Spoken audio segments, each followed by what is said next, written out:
You're listening to the We Are Libertarians Network. Learn more at wearelibertarians.com.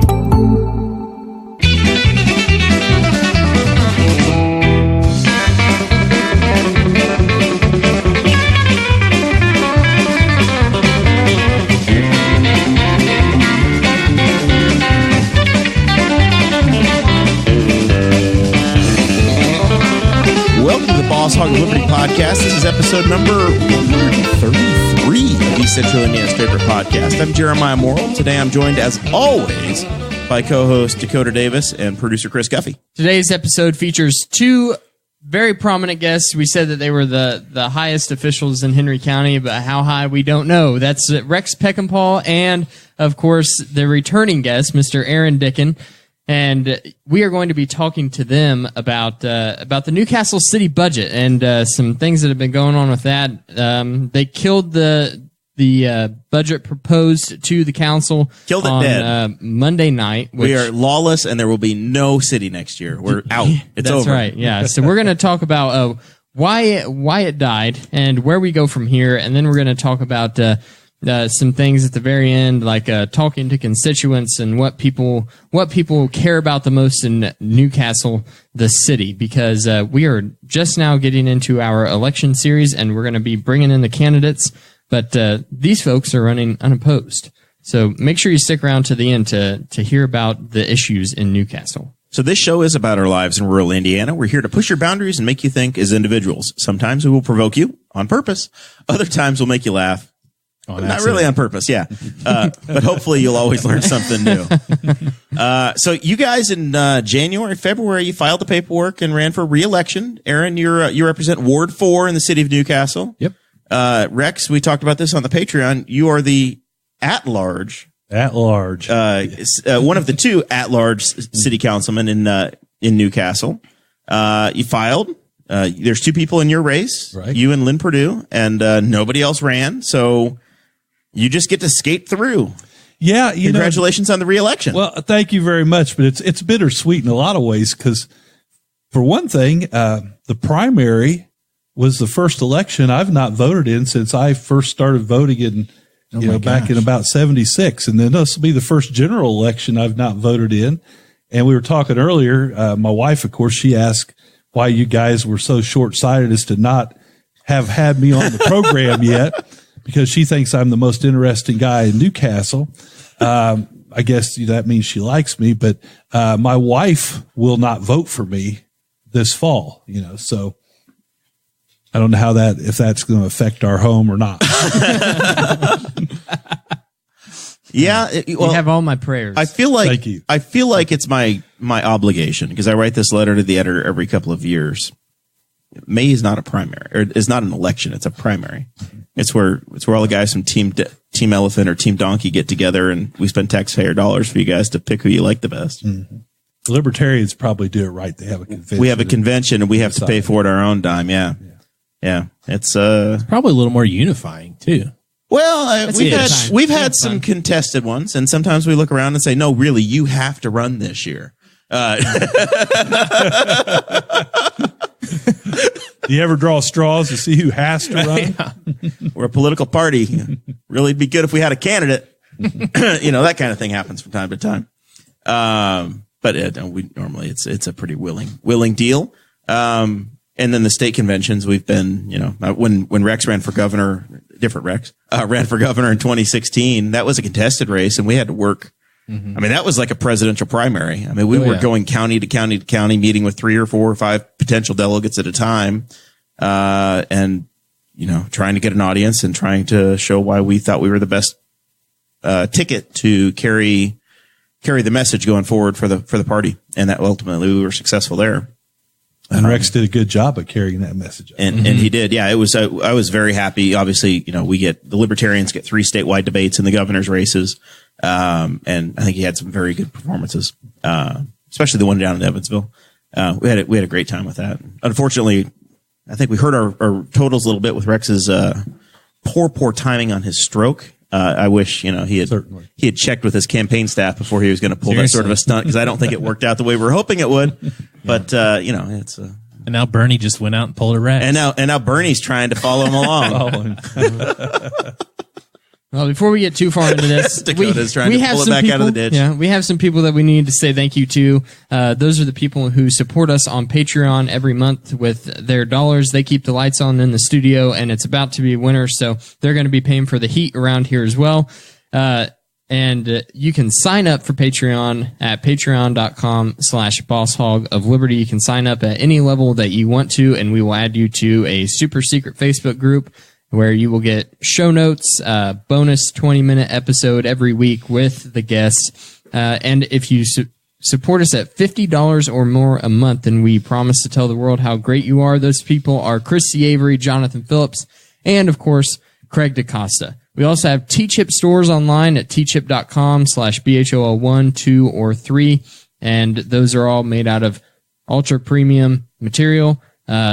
And we use Cade's children as slave labor. They are really slow coming up with those. I ordered those over a week ago, and those kids haven't churned them out yet. I had to wear this old iron-on Colts polo shirt. Thank God they won last week, or I would have been naked. Well, I can't wear a loser's shirt. It's harvest season, so they're also a little busy with that. That's probably true. They're probably out there drying. They're using Guffey for council matches to dry the beans.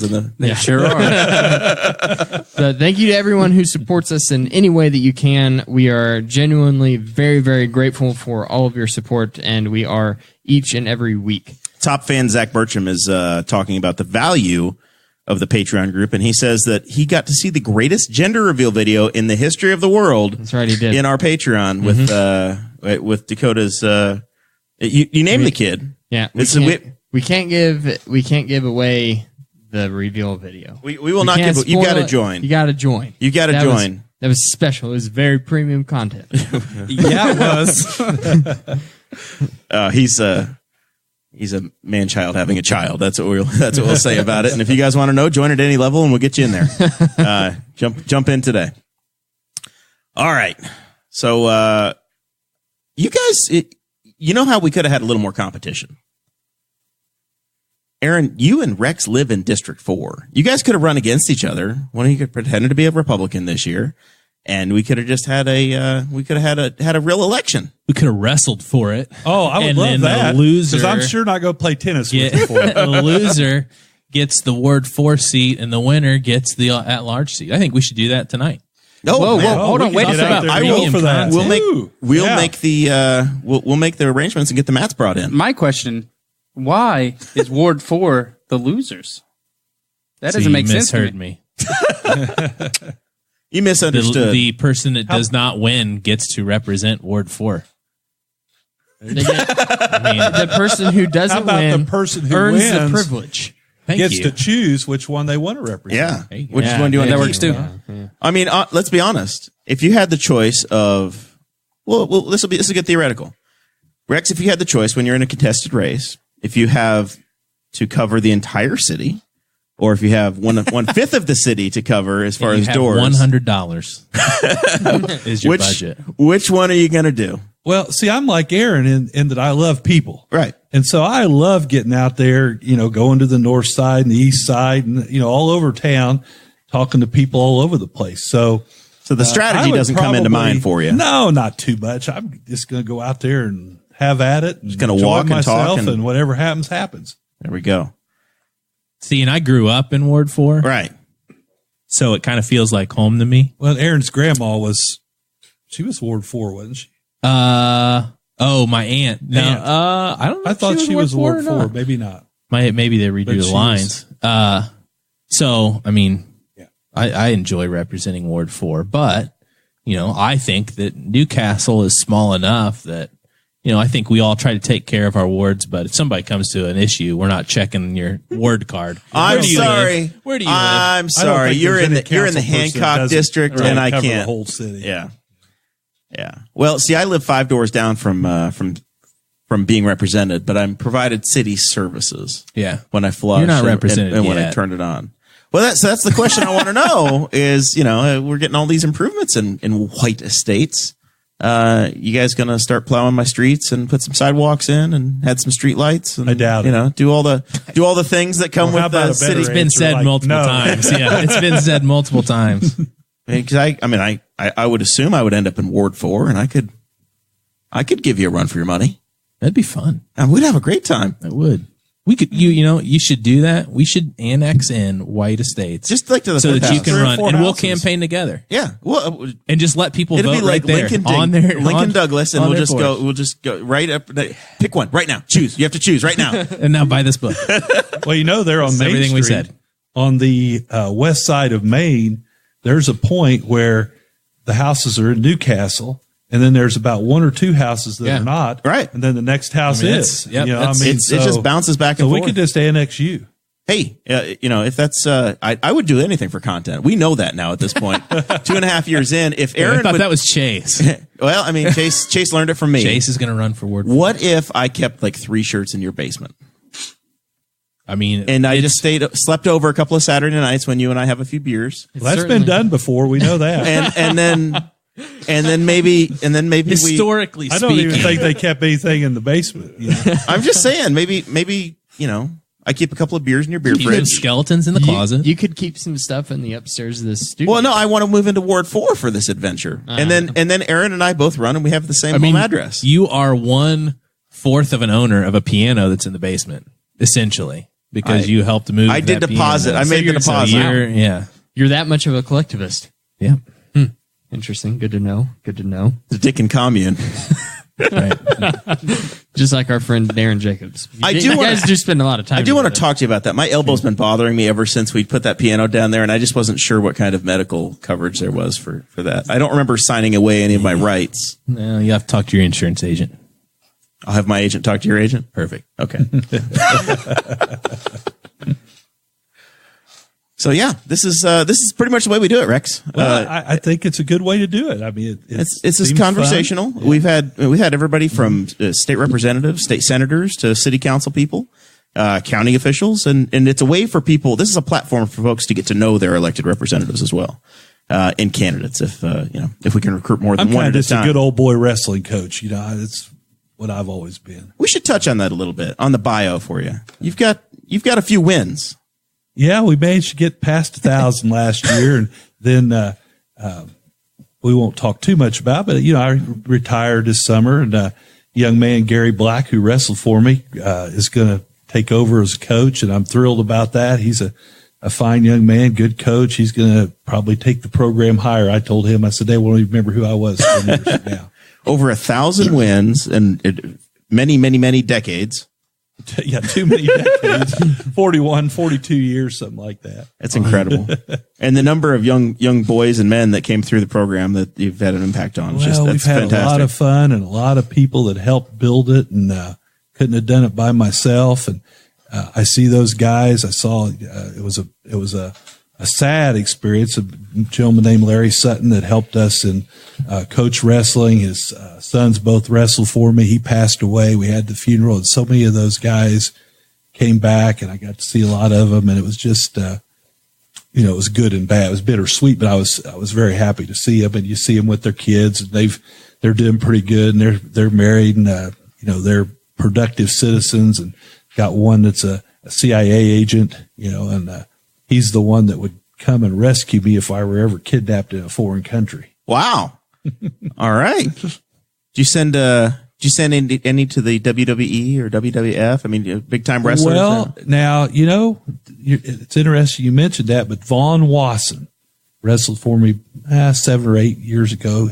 He is now in Colorado, and he's in a wrestling league, a fairly big professional wrestling league out there. And his dream in working through this is to make it into the big time. So he's working at it, and you'll see he's called Damian Malice, and he's on Facebook. Damian Malice. That's a really good Right wrestling now. name. And I'm That's telling a you what, great wrestling name. he's got takes Dakota and bushes out a lot more, and he looks like he's got malice when he's out there. But he's a really great, All right. he's a really Boy, great guy. you're telling me I like picture an angry Dakota Davis. Yeah. I don't think Dakota's got enough fight in him right now. All right, now. All right. I was going to try to think of a witty comeback, but What'd y'all do Monday I had night? nothing. I had nothing. So the first the first question that I had for both of you guys, and we talked to Aaron a little bit about this the first time that he came on the show, but I want to hear it from you as well, Rex, and give new listeners a refresher of how you guys view the role that you have on the council. What do you? I thought you were going to ask him if he's pro smoking in the parks, because that's what we talked about the first time. We're past that point. Okay. Yeah. Okay. Yeah. I'm sorry that you hate freedom so much, Aaron. I really am. Completely legal product, and there you are just restricting people in their rights. Unless you're vaping. Oh, I'm sorry. The tool that gets people out of cigarette smoking, and there you are just picking on them. Anyway, sorry. Don't mean Speaking to hijack of your show. Yeah. It's all right. It's like Travis Wyke is here. What a burn. So we'll start with you. We'll start with you since you were insulted. Okay. All right. Well, so the question is what I feel like our role is on the council. Yeah. How do you view it in your words? I view it that, we are there to bring creative ideas and solutions to problems and issues that come up. But I think more importantly, we're there to represent the people that put us there. I mean, I've told my wife many times after a meeting, if it's a frustrating conversation or whatever, I think the freeing thing is knowing that aside from Rex, nobody else at that table votes for me and puts me in that seat. It's the people, of Ward 4 that I'm there to represent. I'm there to elevate their voice to the table and in these discussions. Wait, what district does the mayor live in? I think that he lives in. No.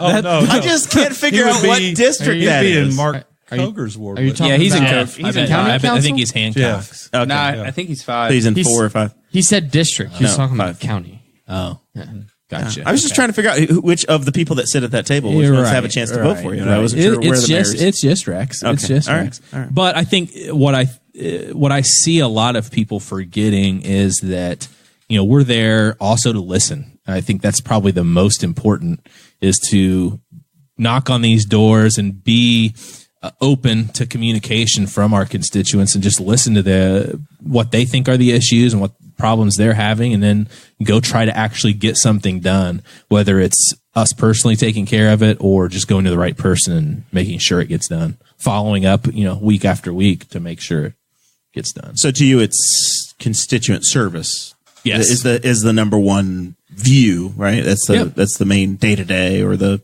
number one objective. Yeah. And I think that probably has some different views. And I think that comes down to, what I'm hearing the most.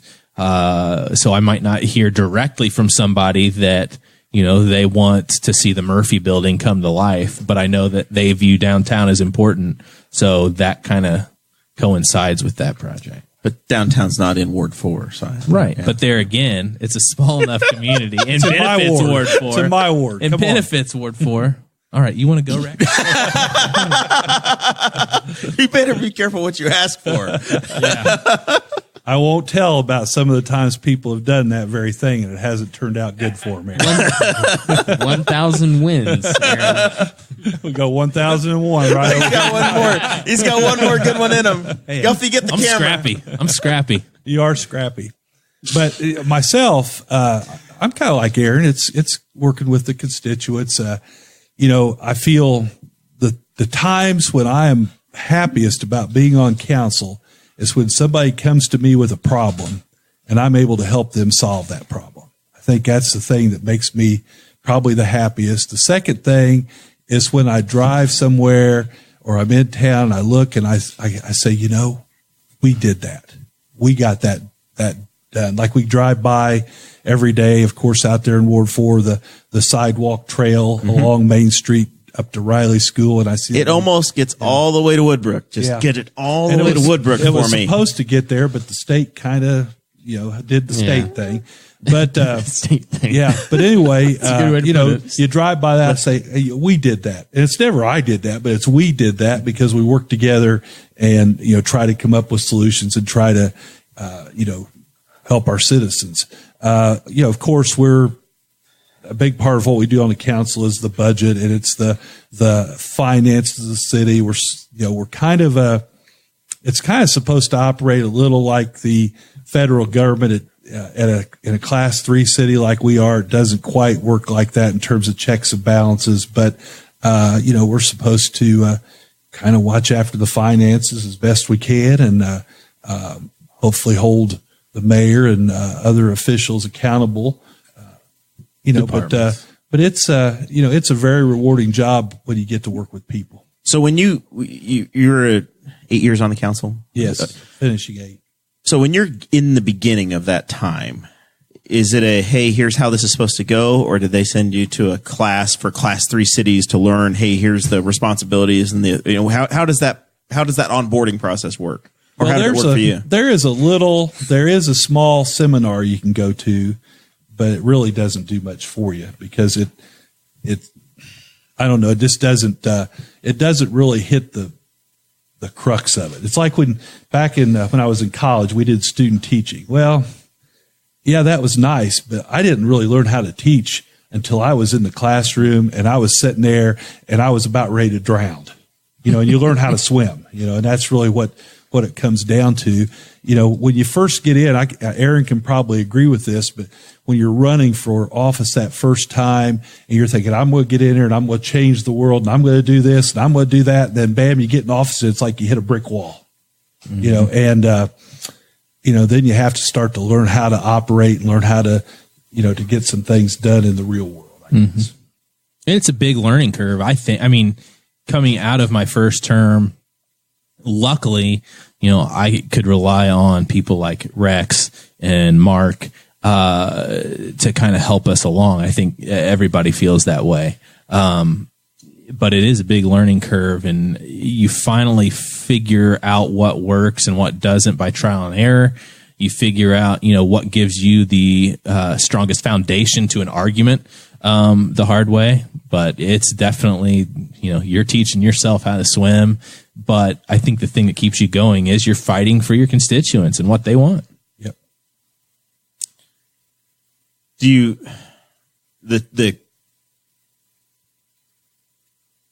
trying to find the right way to phrase this? The thing that I'm looking at the deer. Poor Mac up there has been. He's just been looking at that other wall for quite a while. The other way when he's just shaking his head. Yeah, he's got beady eyes. Mac was killed by a county truck, by the way. He was. He was killed by a county truck, and Katie Coker gifted him to us. He's just beyond the camera for everybody.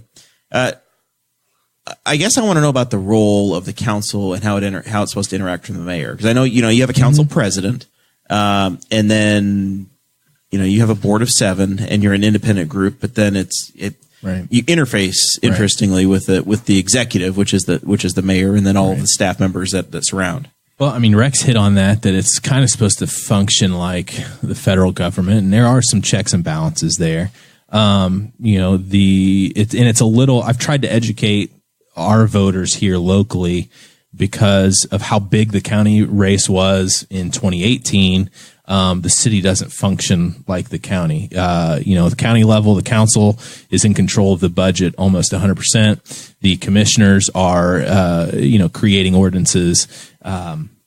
Here it's a little bit flip-flopped. The city council does get to vote on the budget, and they are, they develop the ordinances and refine the ordinances. Sometimes is what we're trying to do now, is take these old ordinances and bring them up to date. You create ordinances, but you don't get to enforce the ordinances. That's correct. It becomes the executive branches or the mayor's office. Correct. Really, once things get out of the ordinance stage or the budget stage, we really do not have a lot of control. And I think that's what people don't understand. They don't understand that, for example, if we pass an ordinance tomorrow that the speed limit's going to be a certain level, well, if the mayor and the police chief don't enforce that, then everybody wins. We passed an ordinance, exactly. On the libertarian side. Yeah. Aside from, how much more money we'd save if we took down those speed limit signs? We kept the stop signs, but we just took down the speed limit signs. Oh, I'd love it. Especially the ones in the school zone at 9:00 at night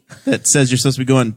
That causes people to stop in front of you and do 16 miles an hour. Jeremiah. When they go 16 miles an hour at 9:00 at night because kids were there 5 hours ago. Where's that dead horse? But we can pass. What I'm really saying is we can pass the best ordinance that you could think of, and if if the mayor doesn't want it enforced, then it's not going to get enforced because all the department heads answer to him. Right. So if he doesn't want it enforced, and it takes a year or two for you to cut their budget until they enforce your rules, right? Now the council does also, on the financial mechanism, it takes the council to enter into a purchase agreement, whether it's a lease or a bond. There is that side of it, but otherwise, the mayor's creating the budget. The mayor and his department heads are enforcing the laws, and then once it's allocated, there's a lot of leeway on where the money can go. That's what I think somebody's asked me. There's a lot of great things going on in Newcastle, like the downtown lights, which I think's partially due to a grant with Duke Energy, and I think Duke's helping us out there. Sure. But if that's within the realms of the budget, then we will never hear of where that came from. And then you've got the Joe Lansinger branch that just dresses cool with the cool socks and decides when you're out of the ordinance and what your fine is or whatever. Right. I think it's only right. It's only right. I was speechless after that one. I know. It's only right for a municipal candidate series that you have Joe Lansinger here. The prosecutor was here last week. I think. You know what? I'll take care of it right now. When did you start running this show? I'll take care of it. Assistant. You just sit there. But I think generally Joe has kind of stood by the idea that he is not legally allowed to really get out and campaign and. Right. Oh, yeah, no, he has something. Yeah, he can pretend that's the truth, but he's on the ballot, so that would be incorrect. Well, he's not on the ballot now. Well, he filed to run. Yeah, he did file. Yeah. So let's start to talk a little bit about the budget, and I guess we'll start by talking about. You said that or I guess Rex, you said that you vote on the budget, and that is the council's power as far as the budget is concerned. So, do you guys have any hand in the budget formulation process that you vote on, or do you just get the packet of paper? We have very little input on what the actual budget is. There's a budget committee. The council has a budget committee. We have a finance committee, but currently the finance committee doesn't get a lot of information from the upper administration. Let's just say that in terms of the budget itself. But generally speaking, we have gotten the budget a few weeks before. We're going to vote on it. You can go through it. You can try to express your disdain with various parts of it. That doesn't work very well. Normally, the time you want to really work on it, if you want some money in the budget for something or you want to change some allocation, is around in April. You kind of start there trying to talk to the mayor and say, hey, we need to, why don't we shift some more money to the bus system? Why don't we, put some money there for the Murphy building or whatever, but mainly we vote on a budget presented by the mayor. And I think that's probably pretty standard in third-class cities. So that's the conversation, I guess, that I'm trying to understand is, obviously this time the budget didn't pass, so there was a change of attitude or a change of positioning from the council this week. Has that ever happened? In the 8 years you've been around, have you seen a budget not go tick, tick, tick, tick and get approved? Is this revolutionary? I'm not sure it's happened in the last 20 years. I don't know for sure, but definitely in the last 8 it hasn't happened. But voting down the budget is really the council's. It's your one recourse, one chance to do something about it. We've brought up different things, and we never voted the budget down, even though maybe something we really wanted wasn't there. But this time it had more to do with the fact that we had employee groups that hadn't, especially before first reading, hadn't even been talked to. We felt that was unfair. We felt it wasn't very respectful. Mayor was busy doing other things, and they didn't get to negotiate. And then there's some of that has taken place, but still there are contracts. Most of the time when they come to an agreement, the contract does get ratified. So if they had come to an agreement on these contracts, even though maybe the employees hadn't taken a vote, I could see voting yes on the budget. But we were sitting there and, we just felt like it wasn't fair to our people. The two groups of people that should be most important to the council and to the mayor. Of course, it includes everybody in Newcastle, but it's the constituents and it's our workers. Oh, yeah. And that should be more important to us than any public works project or anything else. We should be taking care of our employees to the best of our ability. Certainly with the way finances are now, you can't take care of them the way you want to. Right. But we should be taking care of them as good as we can. And at minimum, we should be giving them respect by sitting down at the table and talking to them. Most of those groups knew there wasn't going to be a raise, but just the idea of being respectful, say, hey, come on in, let's talk about this. I want to show you where the money is and where we are, and right. Let's go from there. I think that's kind of a statement we were making to a degree when we voted the budget down. So that was going to be one of my questions on here, was that we found out that a lot of the public employees weren't even approached about the budget just to talk about it, like you said. But is that kind of just a standard thing that happens? Is it a requirement that they are in on those discussions? There's nothing in the Indiana code that says you have to do that, I don't think. What about their union contract? And that's what I was going to say. I mean, surely there's a union contract with the city, or, it just comes down to respect. I think in the conversations I've had with those employees that, like Rex said, they're not expecting raises. There might be some other things they can negotiate, but it's, sitting down, person to person, having that conversation. And I think it's just it's always been that way. So the conversation has always happened in advance of the budget previously? Well, most of the time now, last couple of years, I think it's been a slower process or one that's been put off.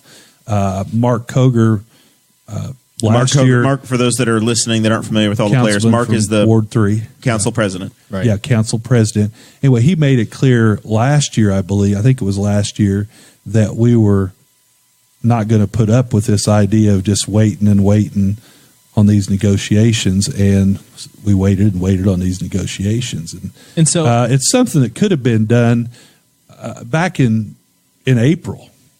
We're pretty sure we're not going to have any money. You could have at least met with all those groups, met with them, and said, "Hey, let's do some preliminary work on this," and but we didn't. So, and I think part of that is that, from the conversations I've had with the clerk treasurer elect, that's been very hands-on and helpful this budget session, is that we don't find out until the end of August what the tax impacts are, as far as what cuts we're going to have to make. But the discussions I've had with her for future budgets is that, like Rex just said, why not have the negotiations early on to get the meat and potatoes out there, and then once we understand the tax impact, refine it a little bit, and then you're ready to go at least by the second meeting in September. So which then gives you plenty of time to hash it out. And I would like to see the council, even if there's just a budget session, you get input from the department heads, because that's how you do your planning. So you don't have to come to the council and ask for certain things, even though there are needs that come up in the middle of the year. Well, now, as I understand it, most of our department heads weren't asked about their budget. That's the answers that I received from the ones that I talked to. And again, it's been pointed out that the budget's really just a wish list. But again, you're going to know the needs of your department. So have that conversation with department heads. Let the council provide input, because they're the ones that are talking to your constituents. You've got it on the table. Whether everything ends up that way or not, you've at least had input, and there's a little more transparency to the process. Yes. What I'm hearing from you in talking about the uncertainty and how much money you're going to get the next year in the budget, I assume a lot of that's driven by property tax revenue and tax caps. Right. And what we heard 2 weeks ago was that the county is looking at going ahead and borrowing another $2 million maintenance bond again, because they know that if they don't do that, the county's just not going to get that money, right, but another government entity is going to.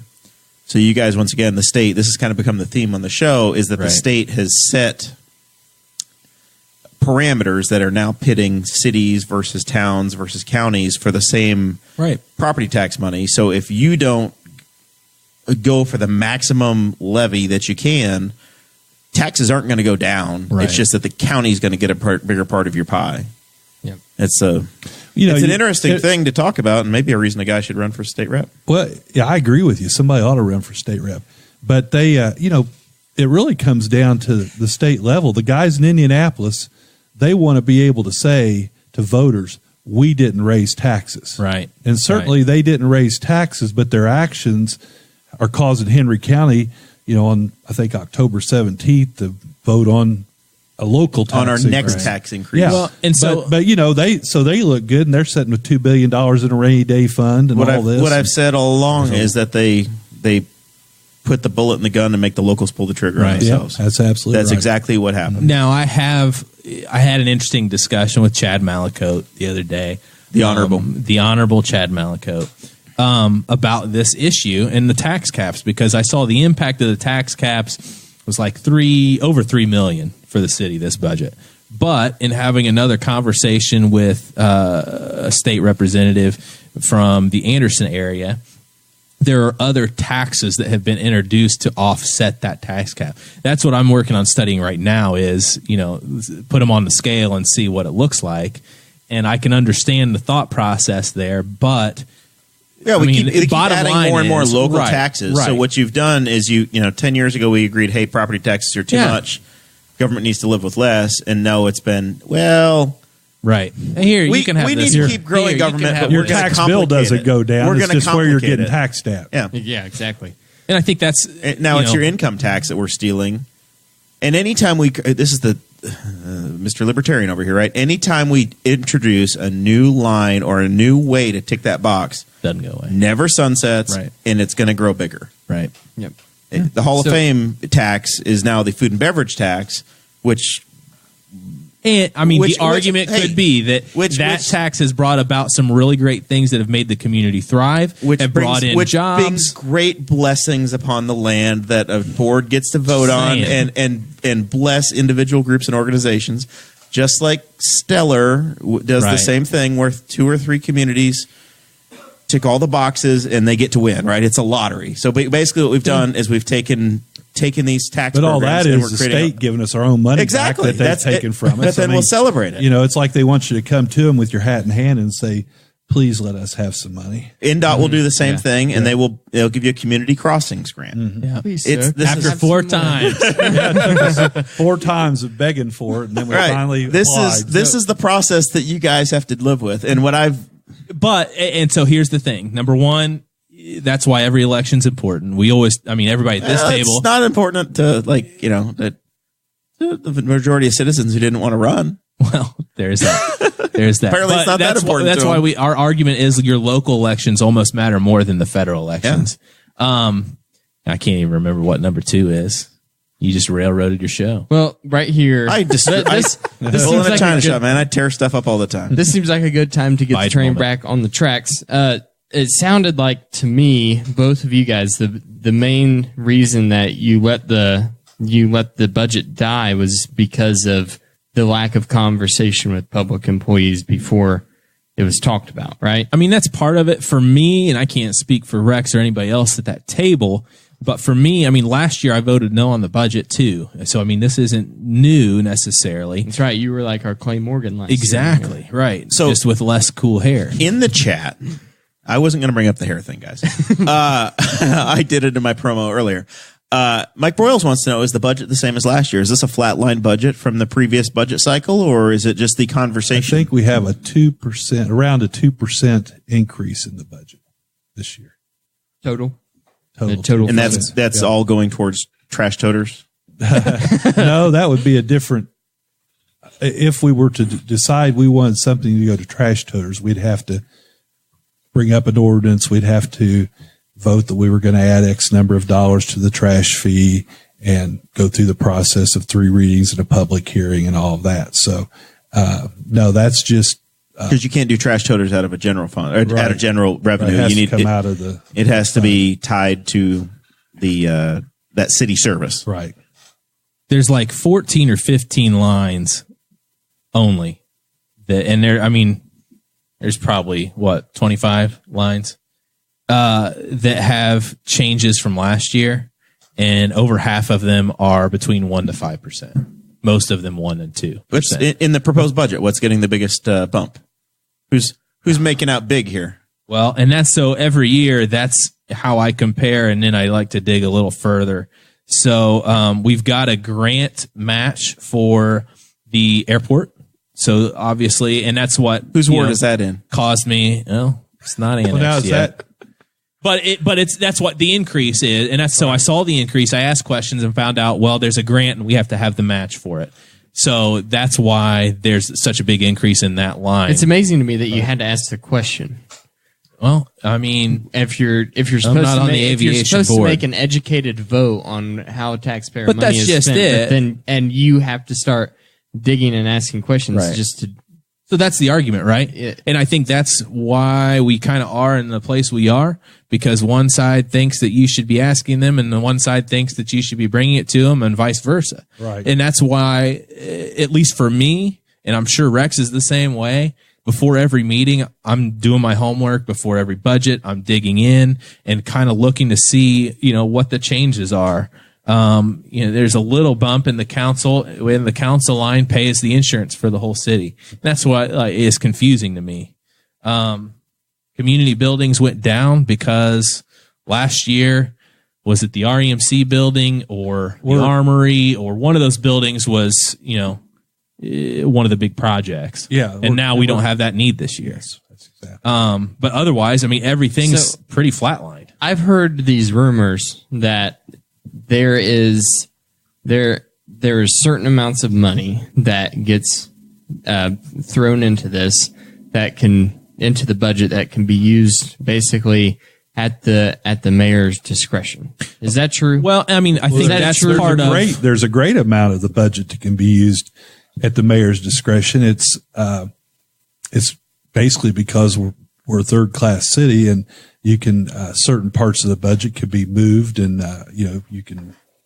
Because there's like always you a way said earlier. There's always a way to figure out how to do some of this moving around. There's some things it's hard to move money out of. Utilities, you just can't go over and get utility. But if it's in the general fund part of the budget, it's pretty free and easy to move. How much is in the proposed general fund?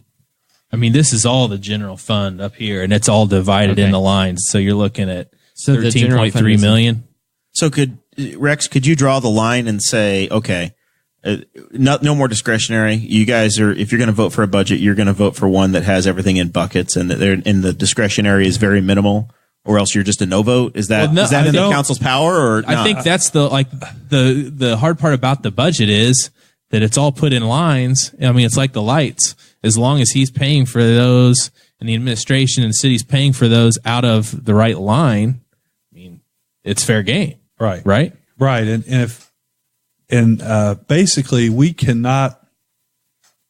have the ability to say, to micromanage, so to speak, to say you're only going to spend this money on this project and you're only going to spend this money over here, because you'd have to probably be in a situation where you do everything that was going to come up in over the given course of the year's time, cycle, yeah. And there's no way you can Right. know that. You may all of a sudden have a very bad winter, and all of a sudden And that's you what you gotta find out see. more. That's something you see with the county councils, is that they're moving money back and forth between accounts, and that doesn't really happen with the city council. You guys have one Usually credit end on of the front year, end. I think, is when they're trying to settle some things. We'll get to the end of the year, and somebody will have a shortfall, or some other someone else department will have a surplus, and we'll move money around to balance that all out. Okay. Lots of times the insurance has to be supplemented, and we move some money around to take care of that. So my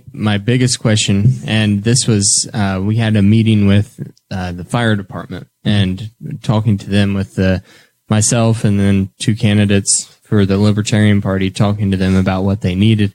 And one major concern that they had was, according to the National Fire Protection Agency, we're short guys here, and it and it was a discussion that we had, and I thought we have the money. There's all these millions of dollars in the general fund that the mayor can use at his discretion. Is there a way that you could move stuff and say this is only to be used for the fire department? Otherwise, we vote no, so that we can get this place properly staffed. Like, well, is that in the council's power? I think you could try to do that. Kind of hold it hostage. But then at some date we have to pass a budget. Yeah. Once the budget's passed, You then don't it have goes to back pass a to budget. that idea of the mayor has discretion. Right. So speaking about that, having to pass a budget. Do you just automatically continue with last year's budget if nothing happens? Is that or, where we're at or now? do I get my dream of there's just no government? That's the Come on, don't that's take it the away question. from me. It does default back to 2019 budget, and that's why I was looking at that today to see. I mean, the changes aren't going to be major if that happens. And again, if it's all guys within just the have an general extra- fund, just have an extra obviously 2%. going to be moved. So yeah, I think that's what's we're trying to hash out with the city attorney what happens next. I think some of that 2% is built in for overtime, Right. things like that. Cost of living. Well, and so back to your fire department staffing question, I think another gray area for the city council is, they don't handle personnel issues. So, if it comes to hiring another person, that would be, I think, up to the fire chief to work with the administration to find money in the budget to do that. And the council's not involved at all. So in the first reading, the budget it passed 6-1 to get started. Why do you guys think there was this change of heart between the first reading and the failure to get through a second reading? Where'd the six yes votes go? Well, I think a big part of it was myself. I didn't know at that point. We had these ordinances that said salary for firemen, salary for police, and maybe I'm wrong, but I assumed that we had contracts if we got their salary ordinance in the budget. So it was a lack of information on the front end. And then when I found out that wasn't the case, well, I didn't want to vote for a budget if these guys had not at least been talked to. Right. And I really was disappointed. I was disappointed in the mayor because he hadn't got that done. And even last Monday when we voted, or when we didn't vote on the budget, I'm not so sure that he couldn't have got a motion if he would have simply said, well, I think he had talked to him and was working with them. And very possibly if he'd have said, well, I've talked to these groups and I'm working with them, and, we might have voted on second reading, but we don't get a lot of communication sometimes. And that creates problems. Seems to be a major shortfall of the current administration, not communicating well enough with the council or anybody. I think that's probably true. So what happened on my end was, I've gotten in the habit, and I don't think it's my job, but now I kind of have taken it upon myself to be my job, is, before the meeting, sometimes it's the Wednesday before, sometimes it's the Sunday night before, I publish the agenda online, because it occurred to me, how do people know when they need to come speak up about an issue? And they can always reach out to any of their council people, but if they don't know what's on the agenda, and we've tried to make it sure that they know it's, not an official agenda. You guys call it an agenda or an itinerary, or what's the? It's an agenda. Yeah, it's called an agenda. It's an agenda, and it can change, 15 minutes before even, or even as go. Well, some show notes are better than others, but some agendas are better than others. So I had posted that on Sunday night before the first reading, and I got a phone call, and it was from the fire union president, and he said, I see that the budget's on the agenda, and we haven't negotiated yet. And I thought that was odd. And that's why I voted no on the fire salary. I tried to explain that to the firemen I knew, so they knew that I wasn't, shaming them. Yeah, right. Exactly. I turned around after the meeting and asked Chief Schofield, I said, has the FOP negotiated? He said, no. I said, well, I need to apologize, because had I known that, I would have voted no. I mean, it just to sign a good faith. But had I not, and that's what I told Tony, was had I not gotten in the habit of posting the agendas, none of those people would have known that it was on the agenda. Right. Yeah. And I want to give Aaron kudos, because he's done some things like that. I'm sorry. But Aaron's don't awful. you guys go play it Aaron's nice awful. and take away my wrestling Aaron's match. awful. No, but anyway, I mean, when Aaron came on the council, and it was what I thought would happen, he added a lot of new life. He added a lot of new ideas, and it's been tremendous. He's done a great job. He'd make a great something else. Yeah. So, listen, and I think- listen, I was checking the Secretary of State's website, and it appears that an organization was formed back in the summer that's raising money. You cut me off. What I was going to say is, I mean, that comes a testament to the leadership that Rex and Mark and Jeff have provided, the friendships that I've made, in the Republican Party and the Libertarian Party, and those conversations that you have across those party lines that, show the importance of transparency for your constituents and making sure they know what's going on. And I think it's also a good way to, we say at work, CYA. All right, to end the budget discussion on the show, because we're encroaching quickly upon You've got a hard out here, Dakota. I want to ask you about the city debt. I'm ready. How much are you ready? Yep. Do you have your papers out? Yep. So show me your papers, please. City debt, not counting lease and bonds, is $35,164,597.93, and that's as of some time ago. 35 million? Now, listen, this is the crucial part that I think a lot of people miss. 97.6% of that is sewer related, long-term control plan Mandated by the mandated courts. by the state of Indiana and IDEM. Okay. The other part of that, which is what, 2.4%, it totals $832,525, is the Northfield TIF and the park bond, and final payments for those will be in 2022. Now, there's also some lease and bond payments. The lease payments are mostly for vehicles, department vehicles, trash vehicles. There's a sewage vac. And nobody likes debt, right? But the flip side of that is your maintenance costs. Well, so the trick of it in government and the way that the state has designed stuff is you can't pay cash because you're going to lose your piece of the pie. If you don't use bonds to pay for the stuff, then all of a sudden you lose that taxing arm and you don't get the revenue because of the way this is set up, which is completely ridiculous, but it is the world you live in. What happens if all of a sudden we get a recession and Crown closes its doors? Well, if we're in trouble there. Crown is basically financing the 1400 Plaza. Yeah, get right down to it. Yeah. And when we passed that bond for around $2 million, of course, people were saying, well, that's going to come back.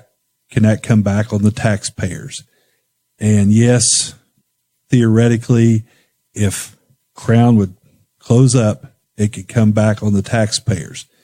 The only thing I've got to say about that is if we get to that point, we have a lot worse problems than whatever it is we're going to add to our tax. Hearing a lot about trade wars and things going on right now. Well, and I actually got the opportunity last year to take a tour through Crown, which was eye-opening because I've been wanting to do that, and they are just seeing continued growth. Yeah, I don't know what I'm going to do some research and find out what their constituency is. What how much of their business is domestic versus foreign, because they've got might be domestic right now. I know they've got warehouses and factories all over the world though too. But I think one of the quicker growing ones is in Newcastle, Indiana. Now I was talking to somebody from Draper today. Don't quote me. And on that, but I think they're closing up their international business. Oh yeah, they're closing that out because of the trade war. Plus, it was down anyway, but then the tariffs and the trade war and all that has basically meant that they're not making enough money to really make it worthwhile. All right. I think we're at the point, and based on the time constraints that some of the folks have here, that we probably ought to transition so gracefully into final thoughts. Are we going to final thoughts? I think we probably should, unless you got something else you need to get to. Yeah, just before we get to final thoughts, I want to hear from both of you guys because you don't have the pressure of an election. I want to hear the honest truth. Where do you see Newcastle headed towards, say, by the end of your next term? That wasn't on the show notes. Yeah, it is. I thought it was. It says right at the bottom. Right above final thoughts. Well, one. You want me to take that one first? You go for it. Okay. I've got Well, an answer. I think that we do have some positive momentum going in Newcastle. And what happens with the 1400 Plaza and the buildings downtown is going to play a big part in that. And I think it may take us 4 to 8 years to find out just how much of an impact that has on the city. If everything goes well and those businesses get open and people come, well, things are going to be pretty good. And if all of a sudden the buildings are empty, things aren't going to be so good. But I think the thing we have to keep in mind is that people in Newcastle, I mean, yeah, I hear them talking about the 1400 Plaza and about things going on downtown, but most people in Newcastle don't really care about the 1400 Plaza. They don't really care about what's going on Broad Street. They care about what's going on Linden Drive or 19th Street or 24th Street or N Avenue or whatever, because they want to see if their street's been taken care of, and they want to see if their trash has been picked up and you know, the various things like that. And if we can keep delivering on those things, then I think we've got a firm foundation to be able to grow in the future. I know Corey Murphy with the Economic Development Corporation works hard at trying to bring business here and keep business here. And I think we're going to probably see some new things come in the next 4 years, which can only help us. One of the big problems we've got right now is workforce. This morning at the EDC meeting, they talked about how there are quite a few jobs out there and we just don't have people to fill them. So there are issues that we face, but I really think a lot of those things can be dealt with. And I've got confidence that when we got a young guy like Aaron Dicken and, you know, out there that will deal with those. And we got people that are willing to voice their opinions like Chris Guffey back here and Dakota, young guys. I throw you in that young guy group. I appreciate it. I'm hanging on. I'm hanging on by a thread. That was a pity. That was a pity inclusion. Yeah. But you know, I mean, I'm closer to 40 than 30, but man, I appreciate it. I mean, you know, I taught school for 41 years, and I'd have people come up and they'd say, "Oh, those kids, they're driving you crazy. Probably they're awful, aren't they?" And I look at people, I say, they're not any different than they were 40 years ago. They may have different toys, they may have different pressures on them, but they're not any different, and they're still the vast majority of kids that graduate from Newcastle High School, and I'm sure it's the same with Shandong, Blue River, and Trident, they're great people, and they're going to be good people. They're going to be successful people. And if we dwell on that instead of dwelling on the ones that maybe don't turn out as good, or we try to see what we can do for them, then things are going to get better. Councilman Dicken, if you say ditto, I'm going to slap you. I want a real thought. Well, when you start with that, it's hard not to say ditto. No, we definitely have momentum. I think we're definitely heading in the right direction. A lot of that is attributed to the administration. A lot of that's attributed to the city council, but you know, most of it is attributed to its citizens. I mean, you've got citizens that see things that maybe other people don't and bring it to, you know, the council's attention, the administration's attention. That's when things get done. You've got citizens that step up and, you know, lead organizations like the Preserve Henry County, the Hope Initiative. I mean, you've got organizations like the EDC and the Chamber that are all, you know, pro Newcastle and marketing our best and our opportunities. I think our opportunities are just going to grow.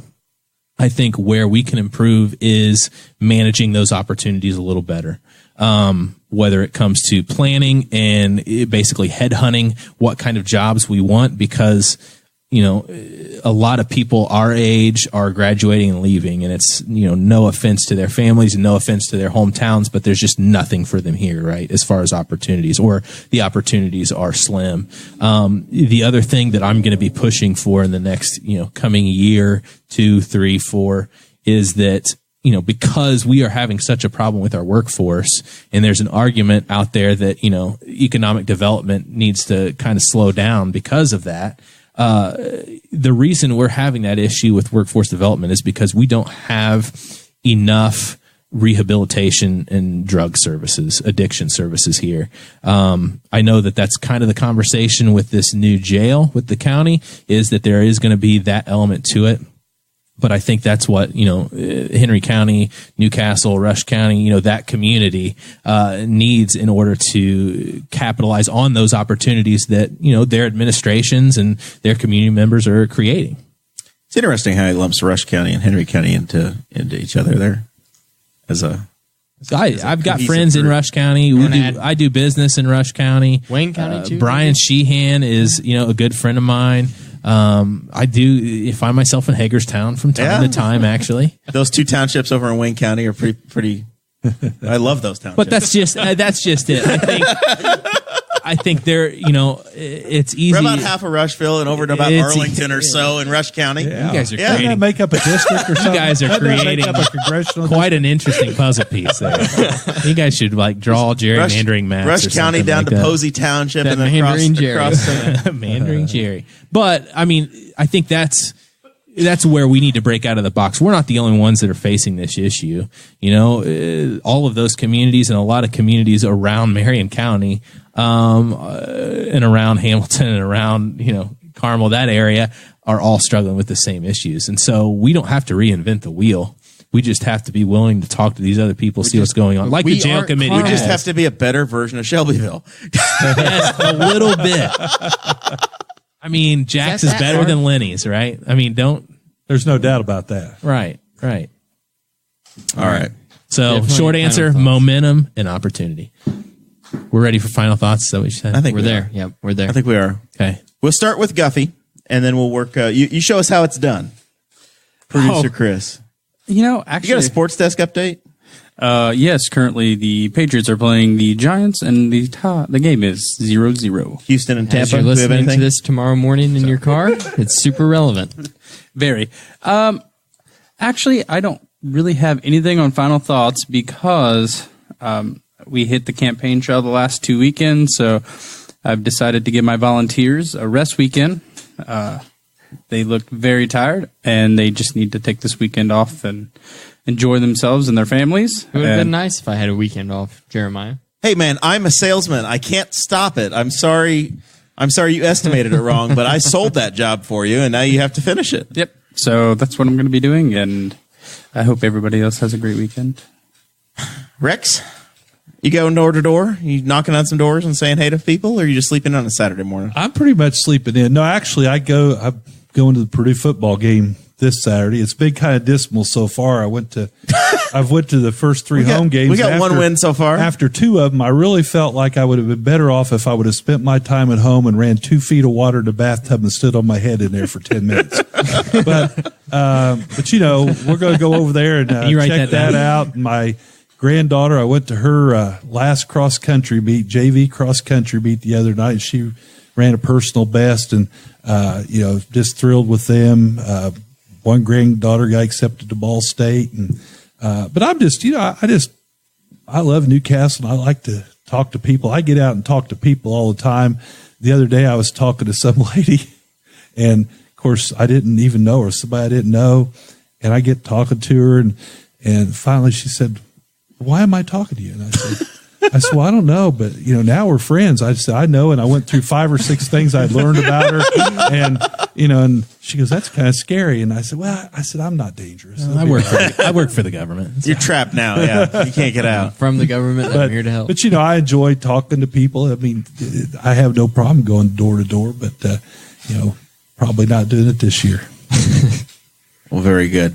We appreciate it. Probably, very much I might be doing us. it next year though for somebody. I Maybe. think if he's, I would assume this prospective possible candidate who filed paperwork back in the summer and has been raising money, maybe is starting to put together some volunteer lists. Yeah, I'd back that person for just about any office. Yeah. Period. I think, and this is outside looking in, Rex. I think you'd make a great committee chairperson.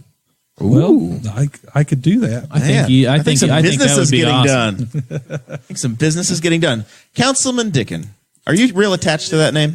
I like people who just call me Aaron. That's just Aaron. I've got some younglings that are 7th, 8th grade that call me Mr. Dicken still, and that's, by your experience, probably going to happen forever. Yes, I think will. only within the last 4 years I've started to call him Rex. So. Well, it'd look real silly if you're like, "Mr. Dicken," or Mr. Peckinpaugh. I was thinking maybe we could vote no this time. Sometimes. Well, first of all, and you're going to find this out very soon, and I think you're finding it out, and Rex understands. I want to say a greeting to my kids that may be watching. Hopefully, Cece's in bed by now, but she's not been a great sleeper lately. But Braylon and Elle probably have this up on the Apple TV. Starting to sound like some Scott. popcorn. And I just want to say that I Apple love TV. Aaron Dicken's kids and his wife. They are the greatest And that's- family in and the that's world. just it. I think have you been watching Scott Pruitt hide on my wife and kids at home? I'm just, Hold on. Apple TV. Yeah. It's like a generation too. I've okay? been So in your just basement. Hang, I just know. hang on. I know you got the pays Google well. the Google Chromecast down in your basement where I live. Oh, that's 3 true. nights a month. There you go. And that's the other thing. I mean, to be able to, work 8 to 5, go home for an hour and a half and say, hey, I'm going to this, podcast and we're probably going to get 25 people watching online, but it's going to be fun. And my wife to say, have fun. I mean, that's just really great. And she's been a huge support throughout this 4 years and, did you do? this coming years. So my final thoughts, after Monday night, it's, kind of been a stressful week. I'm a recovering people pleaser. I don't think that's necessarily a bad That's thing. not a secret. We all know that about you, sir. Right. I don't think that's necessarily a bad thing. It shows I've got compassion for others. Shows I care what people think, which could be considered empathy. But I think the hard part of not having somebody run against you is you have to kind of self-assess. I'm pretty happy with the job I've been doing, but also being a recovering perfectionist, there are areas that I'd like to improve and grow. That time you tried to take away smokers' rights. Well, but again, look at the conversation that came out of that. I mean, that wouldn't Right, have happened. you learned a lot. I did, thank you. And so did you. Well, that's true, though. I've learned so much talking to you guys at various times. Right. And it makes If you I'm think. ever on Cash Cab, I'm going to be golden. But I'm doing the best at making rational decisions for our community and making sure the voices of citizens are heard. There are a lot of great things happening in our community. Parks are improving daily. The Parks Board's really done a great job with that. Amen. The new Parks Superintendent, Amen. Mike Burgum. Street maintenance has improved, I think, and that's a testament to Mr. Walker and the way he leads that department. And downtown's definitely gaining momentum. But what it takes to continue down that path of prosperity is a few things. Number one, integrity and truthfulness in daily living. Number two, those same attributes in transparent communication and not just talking, but listening. And no emphasis on who gets the blame or who gets credit, and genuinely considering each and every issue that comes to you. But I know that there's a lot of people out there that don't know me very well. If you watch the Facebook Live video, sometimes I throw some jokes out there that are amiss. But I hope to get to know, a lot more people in our area. And they get to know me and know in the that surrounding area. in the surrounding area. All of Henry County and 2 townships. I mean, what of it comes Wayne County. down to is that I take every issue to heart, and you can ask my wife and family that, and try to make Newcastle and Henry County, a place where all of us can raise our families, be proud of, and choose to live here and live here in prosperity. Yeah, make So, Newcastle great again. I hear you. I do want to say one other thing. no. I do want to say one other thing. And I want to say thank you to you guys for inviting me on. I've had a great time, and I think you guys offer a good product. Oh, yeah. That informs the people. We appreciate it very much. It's been fun. This platform, I think, is huge locally. I know you guys have a great reach and a great partnership with your media partner too. So Our very good friends at the Courier Times, publishing 5 days a week. there you go. Dakota, you got final thoughts? I do have some final thoughts. This past week, there was a little get together and presentation thing right next to the Spiceland Town building, and they were going over a proposed comprehensive plan. Spiceland again. Yep, some Spiceland news. So they have, and I will share this from the page here soon for people who live in Spiceland, or maybe you just drive through there once a week or whatever on State Road 3. But there is a survey on SurveyMonkey that they're trying to get some public input from, and I know that public input means a great deal to the folks that are trying to come up with this. So I want to make sure that they can get all that they can. And then... Wait. If Town Czar Dicken tries to do a land grab to the north, what can you guys do to fight him? Can you cut off his water supply? What can you do? You mean Jacobs? Yeah, I'm sorry. Yes, Councilor I'm sorry. Jacobs? Yeah, that's I haven't. Yeah, I have a really funny- Comrade Jacobs. Speaking about Comrade Jacobs, I have a really funny idea that I want to run by you guys after the show. And it'll be Not even the Patreon feed. Nice. yeah. We're not loading in a car and going out there, are we? No. It'll be a great thing that one day. Just don't ask any questions and be cooperative. Y'all have a great time. It'll be a great Bring thing a glass of that ice cold milk. it one day might make it into the Patreon feed. if you guys think it's a good idea. Anyway, I know that the comprehensive plan means a great deal to those folks out there that are trying to formulate it, and public input is very important to that process. So, I want to make sure that you guys can see that. And usually there's a lot of opportunity that comes with those comp plans. We've seen that with the county. We've seen it with the city. Right. So, yeah, it is an important step. And just having it is Right. Yes. Oh, yeah. Yeah, Yes. yeah. So yeah, it'll be interesting to see the direction that it goes, and I think that they're asking all the right questions on that thing. But I guess thank you guys both for coming on, for kicking off the city election cycle and the show series. So it was a good episode. We talked about a lot with the budget that I think is important. We did the heavy lifting for literally every other municipal candidate that comes on this show. Listen to this. Yep. We'll see, Take notes. Take notes. We'll see Weigh in on your own what they opinion. say. Two quick items from my side, real quick. Yeah, Guffey's pointing at his campaign materials that it seems that I read the paper today. Y'all copied what he said. Hey, he had. In our defense, he has been coming to a lot of meetings since the campaign material, so maybe we had some impact. Or maybe he's changed the shape of the entire city already. I mean, somebody did vote no last year, so that's not new. And then it's growing. And yeah, I don't want to cause total panic in the streets, but our Aldi is getting ready to be shut down for about a month, and it's going to get updated. That will cause panic. In the So streets. I think they're closed for the night now, but y'all probably better go get your milk and eggs quick. 'Cause Dollar it's Tree going to be closed for, like, closed. one night, and people were freaking out. It's going to be closed for a month, and you're going to have to go to Muncie to go to Aldi. Walmart, thankfully, is done. And they're with their building a new remodel. one, Yeah, they're think. remodeling the Aldi. Or no, that's Panera. Yeah, Yeah. they're getting a new Panera. We're getting a Panera. Is this what you're reporting? Muncie. I thought Muncie was building a new Aldi. It's Panera. Yes, they are. Muncie is building a new Aldi. That is fact.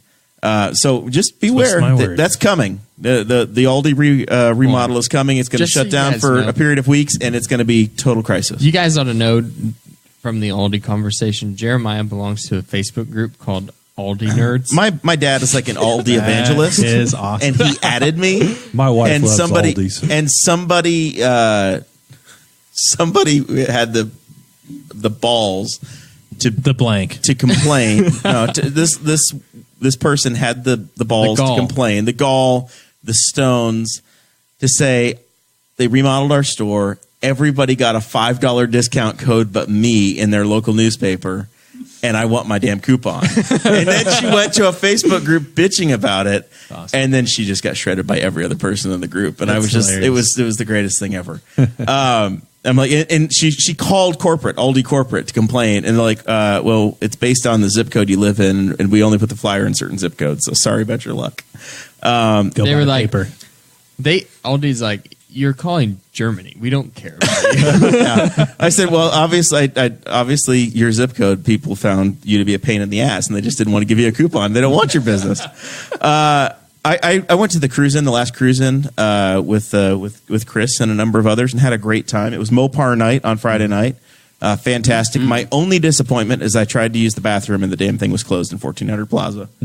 I pulled on the door, and I couldn't use the new bathrooms. And I It's said, true, it was. what was this about?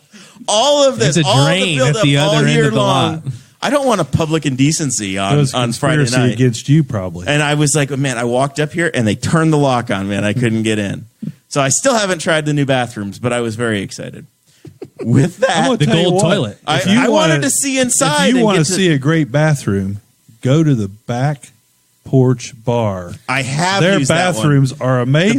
The back porch bar has a beer keg for a urinal, and it is but phenomenal. the That's smell, awesome. the smell when you walk in there it's the best smelling bathroom I've ever been in. Well, I will. until he leaves. I will leave that with you, Rex. Hey, now we don't mention restaurants and stuff without getting a sponsorship. I'm sorry. So I can't say that I'll not a talk to Dan downtown Cook has a about really that. cool bathroom. Indy. Okay. All right. Definitely not. With there. that, we thank you guys very much for joining us, and we'll see you. Hold on, next real week. quick. What? You forgot to mention that next week it'll be on Tuesday, the 15th. Jerry Walden and I will be the guests. Who's going to push the buttons?